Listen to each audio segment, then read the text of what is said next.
ತುಮಕೂರು ಜಿಲ್ಲೆಯ ಮಧುಗಿರಿ ವಿಧಾನಸಭಾ ಕ್ಷೇತ್ರದ ಶಾಸಕರಾದ ಎಂ.ವಿ. ವೀರಭದ್ರಯ್ಯ ಮತ್ತು ಜೆಡಿಎಸ್ ಪಕ್ಷದ ಹಲವು ಮುಖಂಡರುಗಳು ಮತದಾರರನ್ನು ತಮ್ಮತ್ತ ಸೆಳೆಯಲು ಧರ್ಮಸ್ಥಳ ಪ್ಯಾಕೇಜ್ ಪ್ರವಾಸಕ್ಕೆ ಕಳುಹಿಸಿಕೊಡುತ್ತಿದ್ದ ವಿಡಿಯೋವೊಂದು ಕಳೆದ 3 ದಿನಗಳ ಹಿಂದೆ ಅಷ್ಟೇ ಸಾಮಾಜಿಕ ಜಾಲತಾಣದಲ್ಲಿ ಹರಿದಾಡಿತ್ತು. ಮಧುಗಿರಿ ವಿಧಾನಸಭಾ ಕ್ಷೇತ್ರದಿಂದ ಜೆಡಿಎಸ್ನಿಂದ ಸ್ಪರ್ಧೆಗಿಳಿದಿರುವ ಎಂ.ವಿ. ವೀರಭದ್ರಯ್ಯ ಮತದಾರರಿಗೆ ತಮ್ಮ ಪರ ಮತ ಹಾಕಲು 2 ದಿನಗಳ ಧರ್ಮಸ್ಥಳ ಪ್ಯಾಕೇಜ್ ಪ್ರವಾಸ ಏರ್ಪಡಿಸಿದ್ದಾರೆ ಹಾಗೂ ರಾತ್ರಿ ವೇಳೆ ಬಸ್ ಕಳುಹಿಸುತ್ತಿದ್ದಾರೆ ಎಂದು ಚುನಾವಣಾ ಅಧಿಕಾರಿಗಳಿಗೆ ದೂರು ನೀಡಲಾಗಿತ್ತು.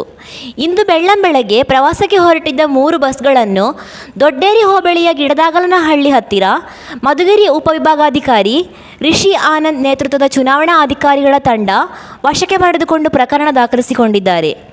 ಪ್ರವಾಸಕ್ಕೆ ತೆರಳುತ್ತಿದ್ದ ಅಮಾಯಕ ಜನರು ಐಡಿಹಳ್ಳಿ ಹೋಬಳಿಯ ಯರಮನಹಳ್ಳಿ ಮತ್ತು ಕಸಬಾ ಹೋಬಳಿಯ ಶೆಟ್ಟಿಹಳ್ಳಿ ಮತ್ತು ಮರಬಳ್ಳಿ ಗ್ರಾಮದ ಗ್ರಾಮಸ್ಥರು ಎಂದು ತಿಳಿದುಬಂದಿದೆ.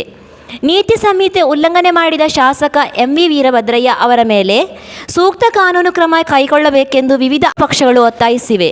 ವರದಿ ಮಂಜುಸ್ವಾಮಿ ಎಂ.ಎನ್.